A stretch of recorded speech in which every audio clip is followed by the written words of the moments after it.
안녕하세요. 자, 이번 시간에는 제가 지난 유튜브 영상에서 말씀드린 대로 약 한 달 전에 강동구청 공직 부조리 신고 접수에 대한 그 답변서를 보여드리고, 그리고 나서 지하 1층 그 콜라텍에 대한 현실에 대해서 그 말씀도 드리고, 그리고 나서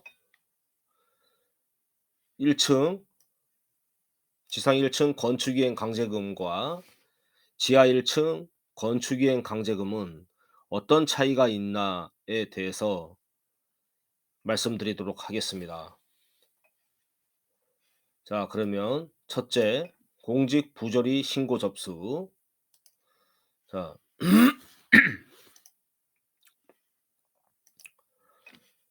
여기에 일단 답변을 이렇게 받았습니다.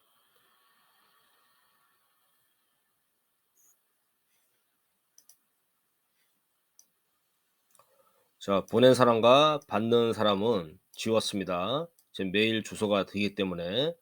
자, 그리고 첨부 파일이 왔죠. 첨부 파일이 왔고, 첨부 파일로 왔고, 그리고 "최성호 님 안녕하세요. 우리 구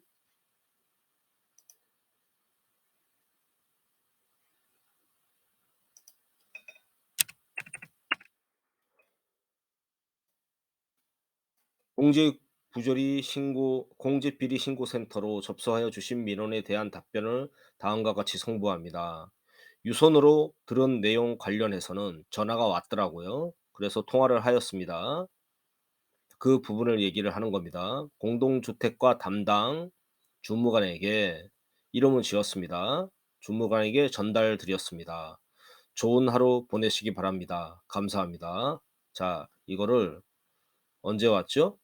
자, 2024년 12월 20일 금요일 오후 5 시에 답변이 보내진 겁니다. 그래서 그 그러면 어떻게 되죠? 이번 주가 되죠.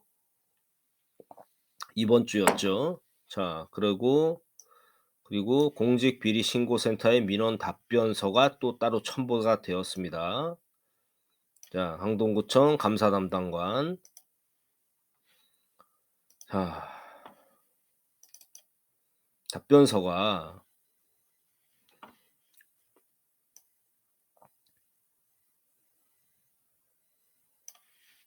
답변서를 보면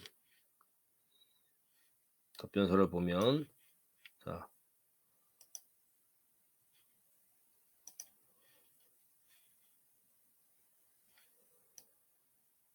귀하께서 우리국 공직비리신고서를 통해 신고센터를 통해 신청하신 민원에 대한 검토 결과를 다음과 같이 알려드립니다.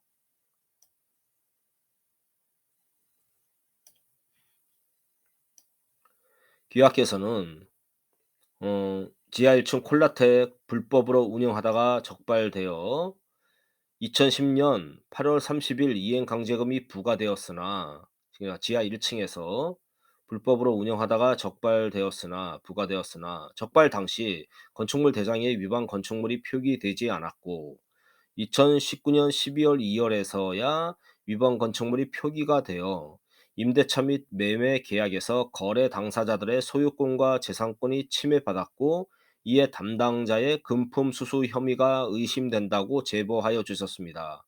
왜 금품 수수 혐의가 의심된다고 했냐면, 자, 위반 건축물만 그 주도자, 영업자가 정진영, 박형기, 김영대가 콜라텍을 운영을 하면서 콜라텍을 운영하면서 그러면 콜라텍을 운영해서 건축이행 강제금만 납부를 했는데 위반 건축물로 표기가 되지 않아서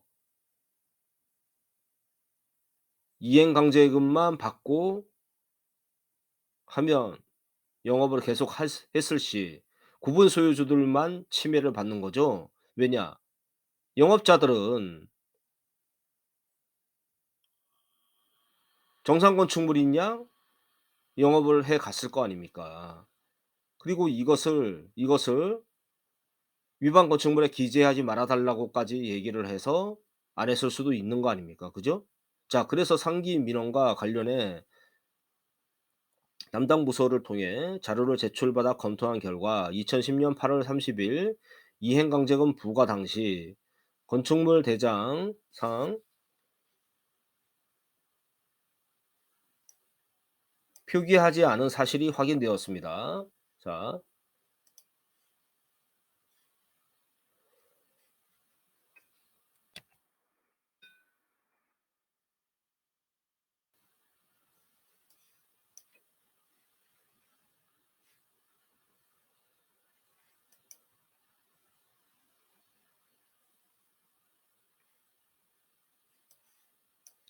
당시 콜라텍은 주택법 위반에 따른 시정명령 그리고 행정처분 이후 강제이행금이 반복 부과되었으며 문서 내용으로 보아 호실 구분이 어려워 위반 건축물 표기 의뢰를 진행하지 못한 것으로 추정된다는 담당 부서 의견이 있었습니다. 자, 왜 위반 건축물 표기를 했는지는 호실 구분이 어려웠다고 합니다. 통으로 돼 있어서. 그죠?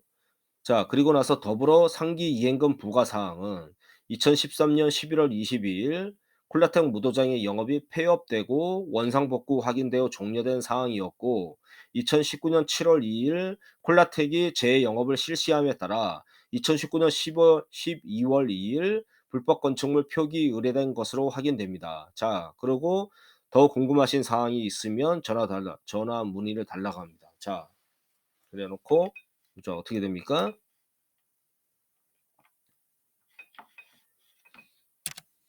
이게 이제 결제를 받아 가지고 이제 온 겁니다. 자, 그러면 자, 여러분, 제가 얘기하고 싶은 건 이런 내용이 아니라 실질적으로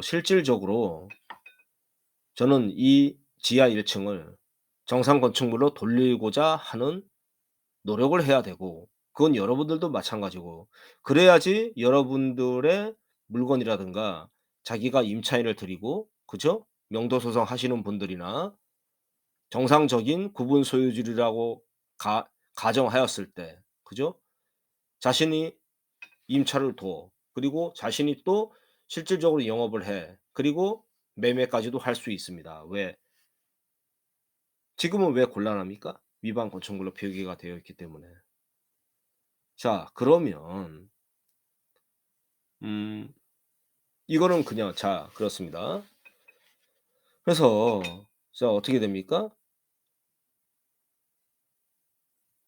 호실 구분이 어려웠다. 그래서 진행하지 못했다. 자, 호실 구분이 그러면 2019 년에는 호실 구분이 되었고 2010 년에는 호실 구분이 안 되었을까요? 자, 그리고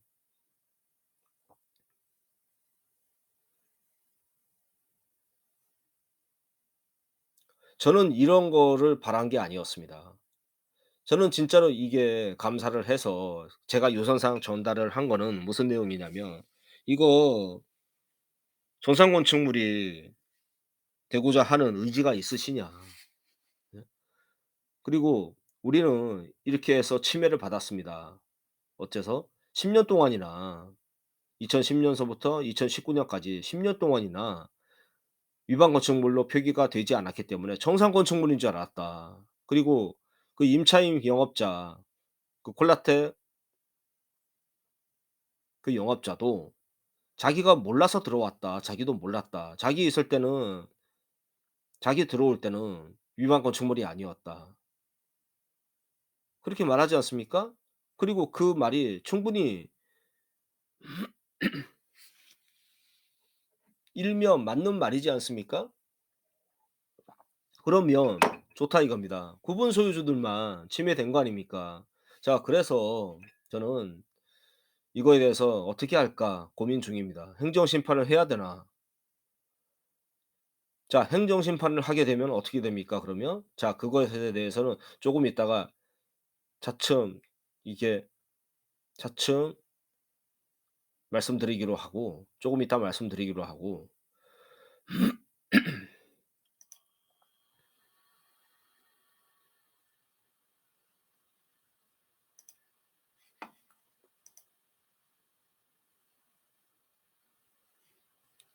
음 1층 건축이행 강제금과 그리고 앞으로 그리고 지금까지 계속 문제가 되었던 지하 1층 건축이행 강제금과 지상 1 층이 같다라고 뭐 얘기를 하면서 "이럴 것이다. 저럴 것이다." 예상을 합니다. 그런데 1층 건축이행 강제금과 여러분의 지하 1 층의 건축이행 강제금은 그 성격이 다릅니다. 자, 지금 어떻게 다를까요? 예. 그럼 한번 봅시다. 일단 자,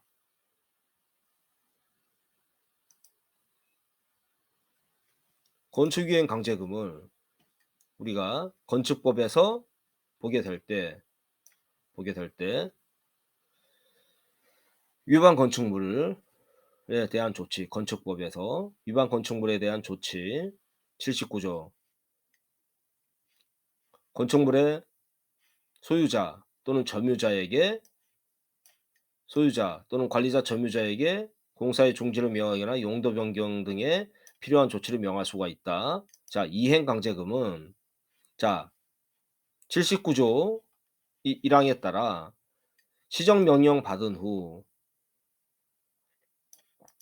허가권자가 하라 뭐뭐를 하라 하지 마라라는 처분을 했어. 그런데 시정 명령을 받은 후 시정 기간 내에 시정 명령을 이행하지 않으면 건축주 등에 대하여 그 시정 명령의 상당한 이행 기간을 정해 시정 명령을 이행하지 않으면 이행 강제금을 부과합니다. 자, 순서가 어떻게 되죠? 뭔가 위반을 했어. 무단 용도 변경을 했어. 그리고 시정 명령을 하라고 해서 시정 기간을 정해 줘서 시정 명령을 내려. 그래 놓고도 시정 명령을 완료하지 않다면 이행 강제금을 부과하는 겁니다. 그렇죠? 그러니까 이행 강제금을 부과할 수 있는 근거는 뭐야? 시정 명령을 하지 않았다. 아니 그러니까 시정 명령을 하라고 했는데 이행하지 않았다. 그죠? 자, 그러면 이행강제금을 허가권자는 이행강제금을 부과하기 전에 이행강제금을 부과 징수한다는 뜻을 미리 문서로 계고해야 한다. 말로 하면 안 된다는 겁니다. 그리고 이행강제금을 부과하는 경우 금액, 사유, 이의제기 등을 구체적으로 밝힌 문서로 해야 한다. 자, 이렇게 됩니다. 그리고 이행강제금을 납부하지 않았어. 납부하지 않았어. 그럼 이제 체납자가 되고요. 그리고 지방행정제재 부과금 징수에 관한 법률에 따라 징수하게 됩니다.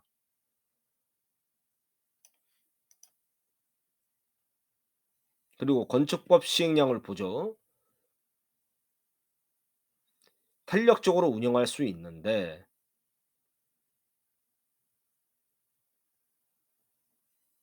소유권이 변경된 경우 제외한다.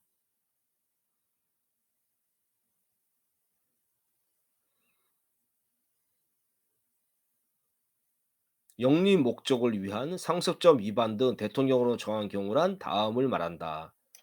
다만 위반 행위 후에 소유권이 변경된 경우는 제외한다. 자, 이거는 자, 그리고 나서 이행 강제금을 감경받을 수가 있습니다. 자, 집중해서 들어보세요.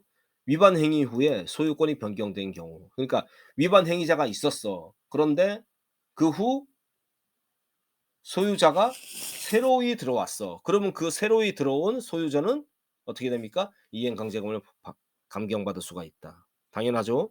예. 자, 그래서 또 어떻게 됩니까? 임차인이 있어 시정하기 위반 내용을 시정하기 어려운 경우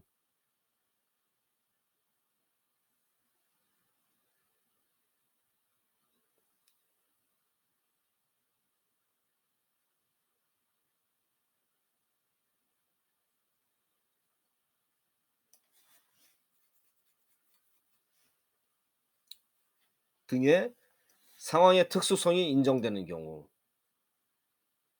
예? 예를 들어서 명도 소송 같은 걸 하셨습니다. 하신 분들이 있죠. 그런데도 계속 콜라텍 업자가 계속 영업을 하게 됐습니다. 이럴 때는 임차인 때문에 위반 내용을 시정하기 어려웠다라는 그 근거를 들이대고 이행 강제금을 감경받을 수가 있는 것이죠. 무슨 말씀인지 아시겠죠? 자, 그런데 이행강제금을 납부하지 않은 경우에는 지방행정제재 부과금법에 따라 징수하게 됩니다. 건축법 제 80조 7항이에요, 이거. 자, 이행강제금, 지방행정제재의 부과징수에 관한 법률에 따라 징수한다. 자, 그럼 한번 보시죠. 보시죠. 자, 지방행정제재 부과금법이란 어떤 겁니까? 자, 여러분, 효율적인 징수입니다. 효율적인 징수입니다. 지금 잘 보시죠. 그래 놓고 재정 확충과 재정 건전성 제고에 이바지 하는 목적으로 한다. 자, 어떻게 됩니까? 국세 징수하고는 어떻게 다릅니까? 국세는 적정한 권익과 그리고 폭넓게 구제를 받을 수 있지만 이 지방행정제재 부과금법은 효율적인 징수입니다. 그래서 '어떻게 하면 효율적으로 징수할까?'라는 내용이 들어가 있는 거죠. 자, 그러면 보다 예를 들어서 우리 같은 위반 건축물의 표기자야. 표기가 된 사람들이야. 그러면은 효율적으로 징수당하게 되는 것이죠. 무섭습니다. 자, 이행강제금이 들어가고요. 이렇게 지방세외 수입이다. 지방세외 수입이다. 체납자란 납부 의무자다. 납부 의무자는 지방행정제재 부과금을 납부할 의무자. 체납자란 납부 의무자인데 납부 기한까지 납부하지 아니한 자. 그렇죠? 자, 이 제3자의 납부 이거 잘 보십시오. 납부 의무자가 아닌 제3자도 해당 납부 의무자를 위해 지방행정제재 부과금 그러니까 즉 강제임금을 납부할 수 있다. 이 경우 제3자의 납부는 납부자 명의로 납부하는 것으로 한정한다. 자, 그리고 자 이건 무섭습니다. 1항에 따라 지방행정제재 부과징수금을 납부한 제3자는 지자체에 그 반환을 청구할 수 없다.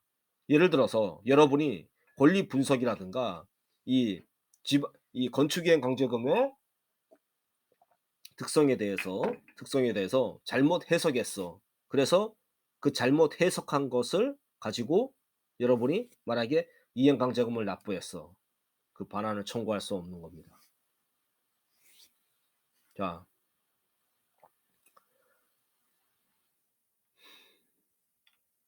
자, 압류까지도 할 수 있는데 독촉장을 받고 가상금을 납부하지 않은 경우 체납자의 재산을 압류한다. 자, 그러면 자, 압류를 했어.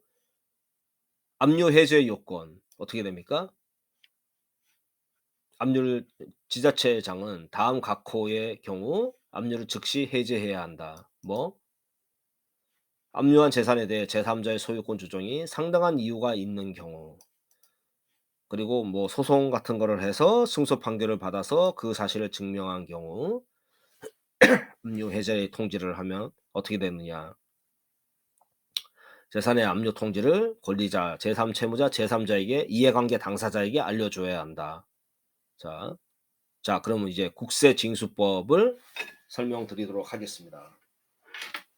이거는 왜 하냐면은 지금까지 이 설명을 왜 하냐면은 지상 1층의 건축이행 강제금에 대한 특성을 미리 말씀드리고자 하는 겁니다. 자, 어떻게 됩니까? 자, 목적. 국민의 납세 의무의 적정한 이행. 아까는 뭐죠? 지방행정제재 부과징수법은 어떻게 됩니까?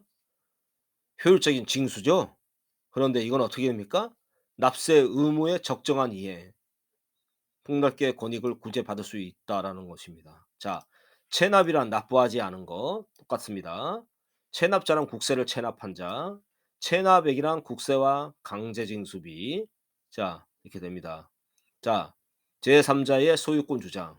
압류한 재산에 소유권 주장하고 반환을 청구하는 자는 근거서류를 제출한다. 자, 소유권 주장, 제3자의 소유권 주장이 정당하다고 인정되는 경우 압류를 해제해야 한다. 자, 이거는 좀 비슷하죠. 자, 압류의 요건 다 이렇게 나오고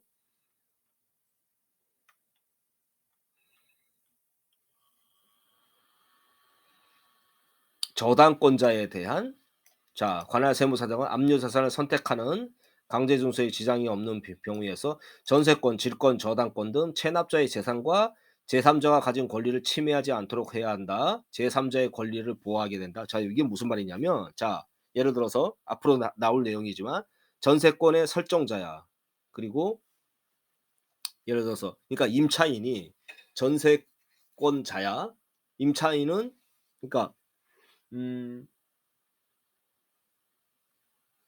여러분이 부동산 소유자인데 어 전세 보증금을 받았어요. 그런데 이 임차인이 전세권 설정을 해 달래요. 그러면 임차인은 전세권자고 여러분은 전세권 설정자죠. 자, 그런 걸 얘기하는 겁니다. 자, 그랬을 때 예를 들어서 임차인이 전세권자가 즉 전세권자가 압류당했어. 여러분의 물건으로. 왜? 여러분은 그 사람한테 이 전세권자에게 전세 보증금을 내야 될 거 아닙니까? 돌려줘야 될 거 아닙니까? 나중에. 그죠? 나간다고 했을 때. 자, 그러면 어떻게 됩니까? 여러분은 제3 자입니다. 전세권, 질권, 저당권 등의 제3 자. 왜? 체납자에게 이 체납자가 만약에 전세권자면 여러분은 그 채무 관계에 전세권이 그 보증금에 대한 채권 채무 관계로 엮인 제3 자. 하지만 이 제3 자의 권리를 보호해야 한다라는 뜻입니다. 이 저당권자에 대한 압류도 통지를 합니다. 왜?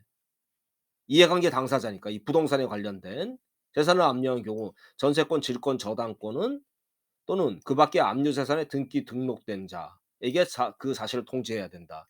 무슨 말이냐? 무슨 말이냐? 전세권자와 전세권 설정자에게 똑같이 압류에 대한 통지를 한다라는 얘기입니다. 자, 이거 중요합니다. 자, 제3 채무해제 채권을 압류하는 경우 그 뜻을 제3 채무자에게도 통지해야 한다. 체납자에게도 물론 통지를 하고요. 그러니까 똑같이 둘 다 통지를 하는 겁니다. 자, 체납자에게도 통지한다. 그죠? 자, 압류 해제 요건 충당한 경우 그죠? 뭐 이렇게 쪽쪽이 있습니다. 제3자의 재산을 압류한 경우 뭐 이렇게 압류 해제 절차. 압류 해제가 하면은 제3자, 채무자, 저당권자에게 전세권 뭐 설정자 등에게도 통지해야 한다. 같이. 자, 그리고 국세는 실질 과세의 원칙입니다. 자, 실질적으로 과세해 해야 하는 체납자에게 징수해야 한다라는 국세 기본법. 자, 이것을 이제 믿고 자, 그러면 일단은 자, 그러면 어떻게 됩니까? 자, 그럼 이제 시작하도록 하겠습니다. 먼저 제 등기부 등본을 보여 드리도록 하겠습니다. 제 등기부 등본. 자,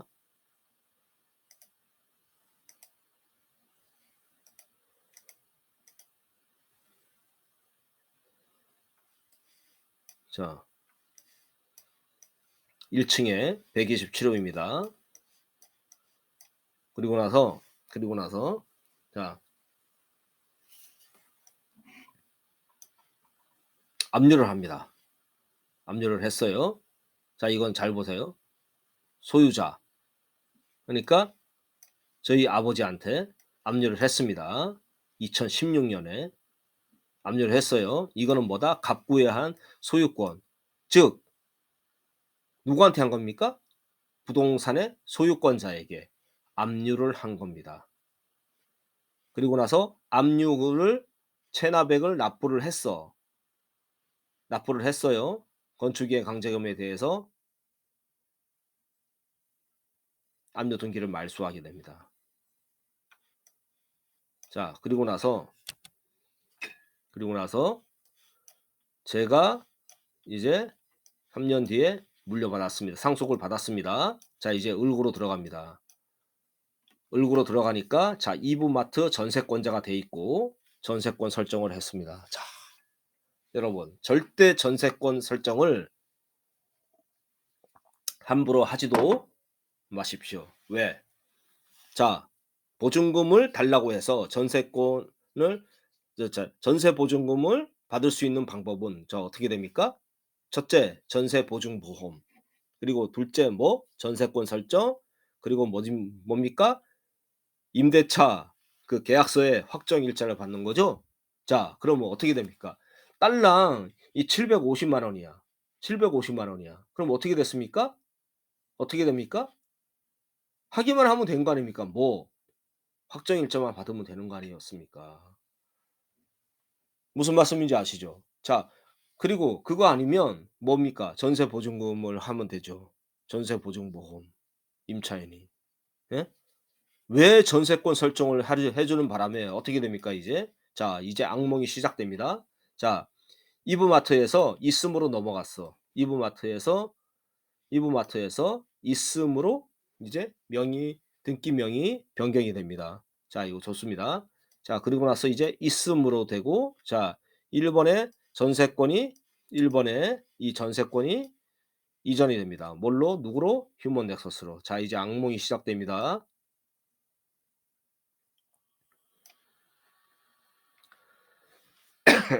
자, 전세금은 404만 원으로 떨어지고요. 자, 이 전세권부 채권이 압류됩니다. 자, 지금 어디 하고 있죠? 을구의 전세권부 채권 압류. 그럼 어떻게 됩니까? 아버지는 어떻게 뭐였죠? 아까 그 법령이 기억나십니까? 지방행정 제재 부가금법에 의하며 어떻게 됩니까? 왜 압류를 했습니까? 그리고 국세 떠올려 보세요. 어떻게 됩니까? 전세권부 채권 압류를 했죠. 왜? 전세권, 질권, 저당권의 제3 채무자로서. 왜 채무자입니까? 아버지가? 왜 채무자죠? 왜 채무자죠? 전세권 설정자니까. 전세권자는 누굽니까? 휴먼 넥서스. 이해되시죠? 자, 그렇기 때문에 2009년에 압류했습니다. 2009년에 왜 압류했는지는 조금 뒤에 또 보여드리도록 하겠습니다. 자, 2011년에도 체납을 했습니다. 그리고 압류가 됐어요. 전세권부 채권 압류. 자, 이제 세 번째 2012년에도 전세권부 채권 압류됩니다. 강동구에 의해서. 자, 지금 왜 압류가 된 겁니까? 휴먼 넥서스 전세권자가 체납을 했기 때문에 아버지는 전세권 보증금에 대한 제3 채무자로서 그죠? 전세권부 채권이 압류가 된 겁니다. 기가 막히죠? 자, 그러니까 아버지가 한 게 아니었는데 체납을 한 게 아니었는데 휴먼덱스에서 한 건데 전세권부 채권 압류가 된 겁니다. 왜? 전세권에 대한 채무자로서 보증금을 받을 것이다라는 보증금을 돌려받을 것이다라는 그런 부동산의 내용으로 휴먼 넥서스에게 그러면 어떻게 됩니까? 휴먼 넥서스에게도 압류 고지서가 발부가 되었고 아버지한테도 압류 고지서가 발부가 됐다라는 것이죠. 그런데 두 고지서의 내용은 전혀 다릅니다. 어떻게 다른지는 이따가 좀 보여드리도록 하겠습니다. 자, 1번 강동세무서도 압류가 된 겁니다. 국세 기본법에 나오죠. 아니 국세 그 징수법에 나오죠. 제3 채권자로서의 전세권, 질권, 저당권 등의 하지만 그 권리를 구제받을 수 있도록 해야 되고 그 심하게 그 압력을 가해서는 안 된다. 그런 내용도 나오고 어떻게 됩니까? 자, 이렇게 됩니다. 그런데 저는 충분히 이의제기를 해서 자, 압류 등기가 이 전세권부 채권 압류가 1-12 말소가 되었죠. 언제? 2010년 10월 5일에 해제가 된 겁니다. 그러면 내용이 어떻게 됩니까? 내용이 어떻게 됩니까? 자, 강동구망 있고 그쵸? 강동세무서는 말소가 된 거 깔끔하게 지워져 있는 거죠. 자, 그러면 어떤 일이 있었을까요? 자, 그러면 자, 2009년, 4년, 2009년, 11년, 12년, 13년은 어떻게 건축이행 강제금이 부과가 되었을까요? 한번 과거로 들어가 보도록 하겠습니다. 자,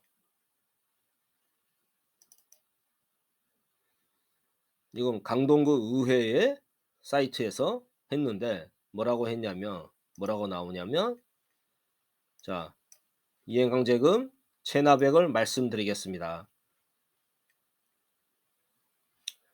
2006년부터 12년까지 13억 5,400만 원을 부과했는데 370만 원만 징수했고 현재 총 체납액은 13억 5,060만 원입니다. 언제? 2013년 12월 6일에. 자, 휴먼 넥서스 11억 3,800만 원 압류. 건축이행 강제금 체납한 거예요. 그죠? 자, 그래서 전세권을 압류했답니다. 2011년도에. 자, 그래서 전세권 압류를 한 겁니다. 왜? 보증금까지. 자, 이것도 보여드리고, 자, 이행강제금 산출조서 어떻게 됐느냐? 지상 1층은요, 자, 이행강제금을 부과하겠다. 자, 지상 1층, 2층 판매시설의 공용 통로를 불법 용도 변경해서 예식장 및 식당으로 사용하고 있는 주 휴먼넥서스 대표 정태자에 대해 시정명령하였으나 시정되지 않아서 강제이행금을 부과하고자 합니다. 자, 어디에? 153호. 그죠? 휴먼넥서스. 지상 1층, 2층. 자, 대략 얼마입니까? 한 2억 가까이 되죠? 합치면. 자, 2억 가까이 됩니다. 자, 산출조서가 있답니다. 자, 산출조서 한번 보시죠. 과태료 산출조서 이행강제금. 자, 휴먼넥서스. 그 나오죠? 153호. 자, 위반 면적 1280 제곱미터. 자, 이런 식으로 해서 공시지가 곱하기 과표. 그죠? 예식장 식당. 자, 이런 식으로 나옵니다. 2억 700, 2억 700 정도. 자, 여러분. 무슨 말이냐면, 자, 이행강제금 153호죠? 소유주죠? 소유주 누구죠? 행위자, 휴먼넥서스, 법인, 물건, 부과 금액은 자, 이 단돈으로 나옵니다. 이렇게 부과가 됩니다. 그러면 자, 1층에 전체가 예식장이랍니다. 자, 그러면 아버지한테는 직접 어떻게 발급이 되었는지 한번 보시죠.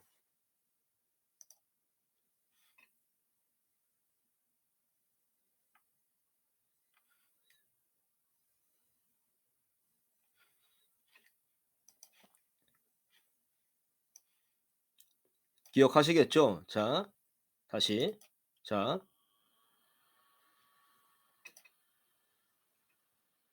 자, 2009년 10일 9, 10, 9, 11, 12,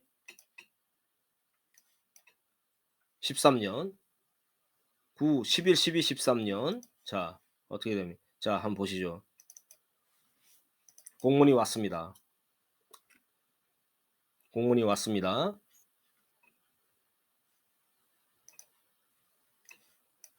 이행강제금 압류 등기, 재산 압류 통지가 왔답니다. 자, 아버지한테 날라왔어요. 자, 체납자에 대해 지방세 체납 처분 예에 압류 예고, 납부 독촉 고지서를 발송했으나 기한 내 납부하지 않아 압류 통지를 하고자 합니다. 자, 이렇게 했답니다. 자, 그런데 어떻게 금액 잘 보세요. 전세권이죠. 자, 32건 3억 7천. 자, 이렇게 됩니다. 전세권이 합쳐서. 자, 이렇게 해서 압류 뭐 이렇게 고지서가 따로 자, 왔습니다. 압류 고지서가. 자, 이게 무슨 내용일까요? 여러분, 만약에 이런 걸 받으면 긴장이 될 겁니다. 전세권 압류 내역도 보여드리죠. 전세권 압류 내역도. 자, 이렇게 돼서 아버지 어머니한테 날려왔답니다. 전세권자는 휴먼넥서스고, 그죠? 자, 이런 경우는 긴장이 될 거 아닙니까? 그런데 자,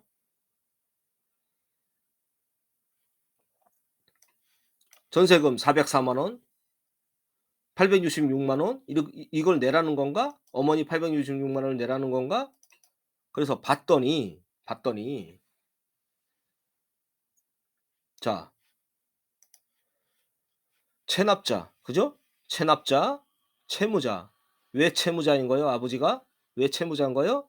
전세 보증금을 받을 돌려줄 거 아닙니까? 전세 보증금을 받아 놓은 상태고 향후 전세 보증금을 반환해야 되는 채권 채무 관계죠. 그러니까 이 휴먼 넥서스와 그래서 이 체납자에게 압류 통지서를 부여하고 발급하고 똑같이 아까 그 뭐라 씁니까? 법령이 어떻게 됐습니까? 국세징수법에 어떻게 됩니까? 제3 채권자, 제3 채권자 누굽니까? 제3 채무자 누굽니까? 전세권, 질권, 저당권이 설정된 자. 그죠? 그래서 아버지한테 발급이 돼서 날라왔던 겁니다. 자, 127호. 그죠? 그런데 가만히 보니까 어떻게 됩니까? 2008년에도 8억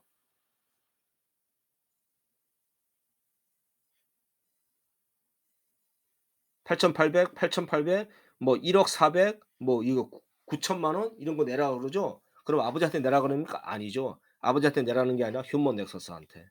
자, 종합계. 그죠?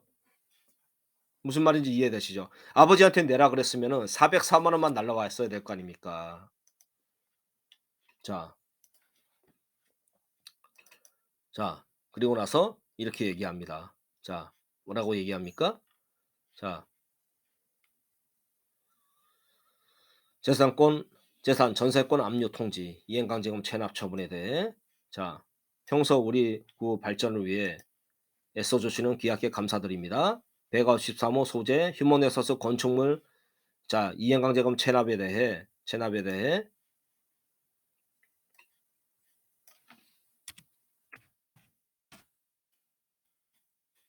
재산압류 납부 독촉고지서를 발송했으나 기한 내 납부하지 않아 지방세법에 따라 재산권 압류 사실을 통지해야 용도 변경 시정에 적극 노력해 달라. 아버지한테 납부하라 이게 아니죠. 자, 잘 읽어 보십시오.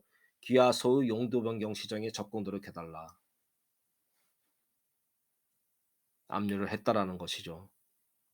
자, 내 건 뭐죠? 3억 7천. 3억 7천. 이행강제금 건수가 내 건이라 됐다랍니다. 체납 얘기. 자, 그러니까 여러분 이제 알 수 있죠. 이 3억 7,100만 3억 7,100을 납부하라고 한 건 체납자 휴먼 넥서스 대표자겠죠. 그리고 나서 아버지한테는 뭐라고 합니까? 제3 채무자의 부동산에 딸린 관계로서 압류에 대한 통지를 했다라는 것 보입니다. 그러면서 뭐라고 얘기합니까? 용도 변경의 위반 시정에 적극 노력해 달라. 그런데 전혀 모르면 어떻게 됩니까? 이 이행강제금을 체납자가 아닌 제3 채무자인 여러분 같은 구분 소유자한테 뒤집어 씌울 수가 있는 겁니다. 자, 자 11년에도 날라옵니다. 11년에도 뭐라고 날라옵니까?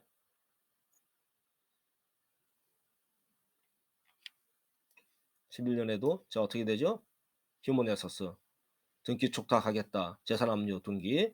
그죠? 휴먼 에서스 1억 9,980 뭐 예? 휴먼 에서스 전세권 32건 재산 압류 대상 뭐 이렇게 압류하겠다. 전세권 압류 내용만 딱 보면은 어떻게 됩니까? 404만 원이 그 납부를 해야 되는 것처럼 느껴지죠? 866만 원이라든가 어머니 거. 그런데 겁내지 마시라는 겁니다. 당황도 하지 마시고. 어떻게 됩니까? 어떻게 됩니까?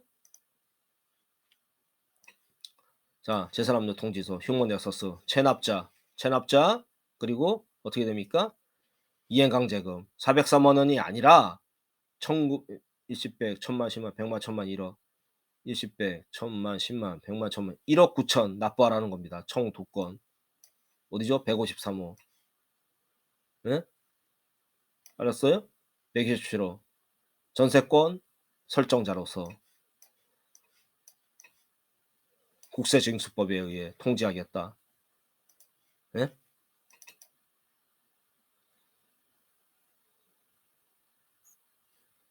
재산권 압류 통지. 재산권 압류 통지 어떻게 됩니까? 이거 재산 압류 사실을 통지하겠다. 재산 압류 통지를 건축물 용도 변경 시정에 적극 노력해 달라. 무슨 말인지 아시죠? 구분 소유자한테 납부하라 이게 아니랍니다. 이게 아닌 겁니다. 보여드렸죠? 자, 2011년, 12년,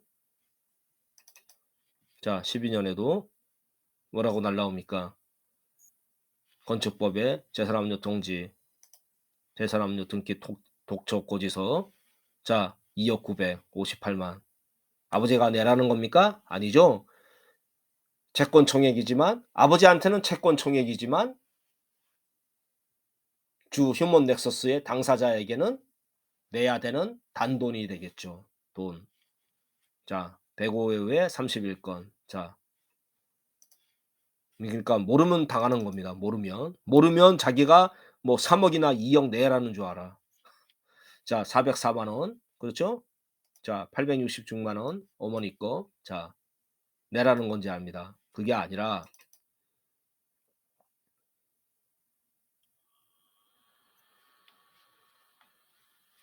휴먼에 써서 체납자. 자, 127호. 아버지한테 내라는 거? 아니. 뭐 건축기획 강제금 2억 원. 2억 900. 총 2건. 밀린 거 2011년.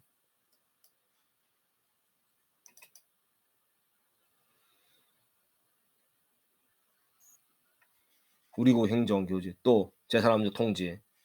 지방세 기본법에 따라 건축물 용도 변경 시정에 적극 노력해달라. 돈 내라는 게 아니라. 그리고 체납액이 효과적으로 납부될 수 있도록 노력해달라. 어디? 휴먼 넥서스.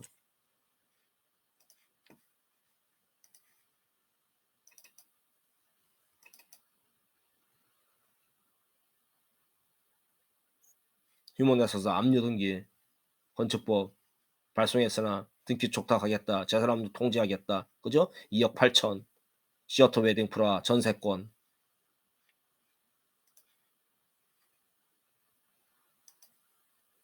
재산압류 통지서.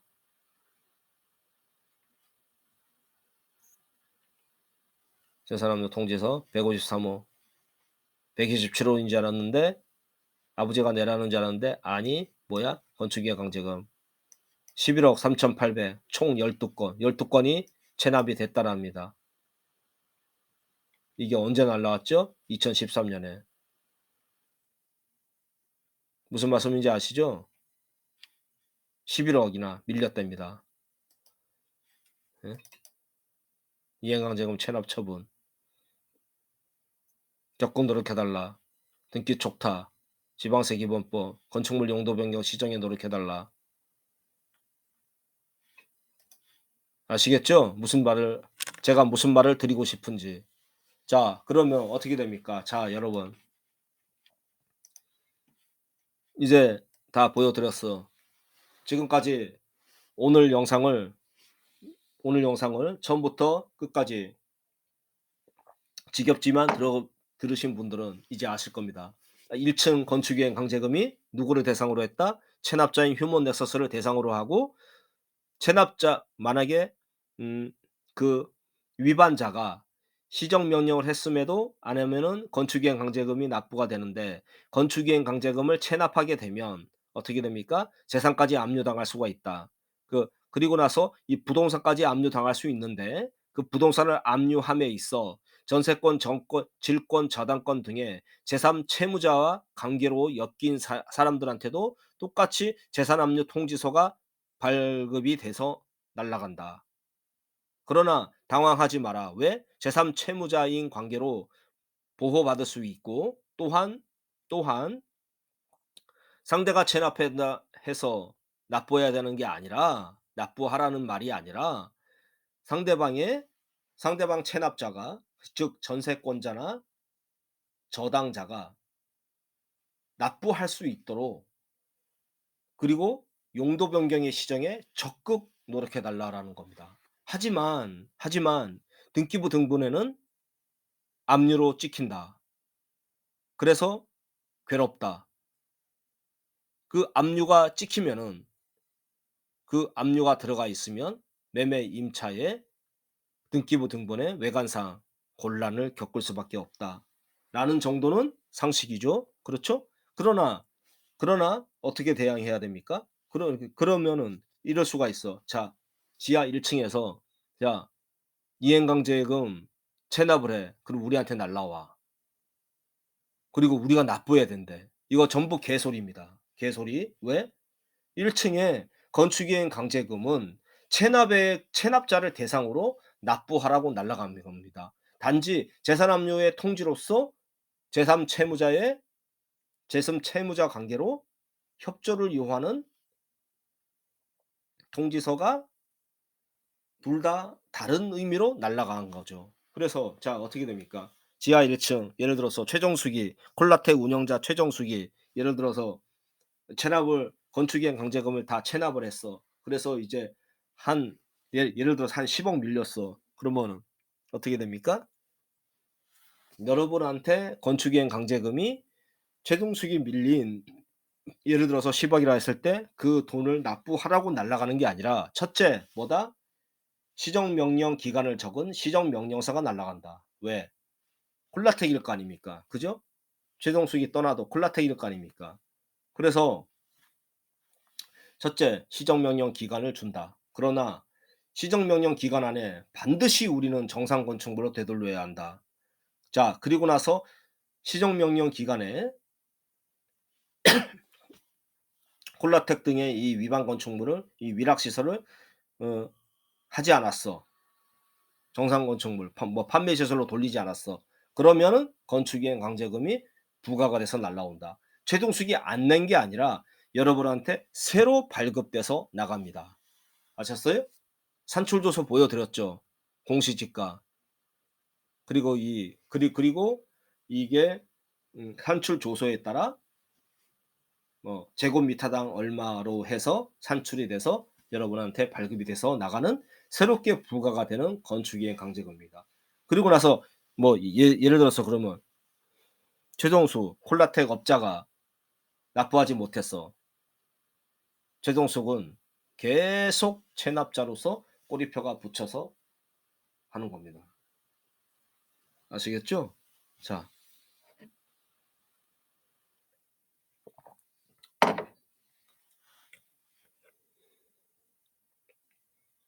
다음 시간에는 그러면 지하 1 층에 해법은 어떻게 되는 것인가에 대해서 여러분과 한번 생각을 해 보도록 하겠습니다. 오늘 영상 이것으로 마칩니다. 감사합니다.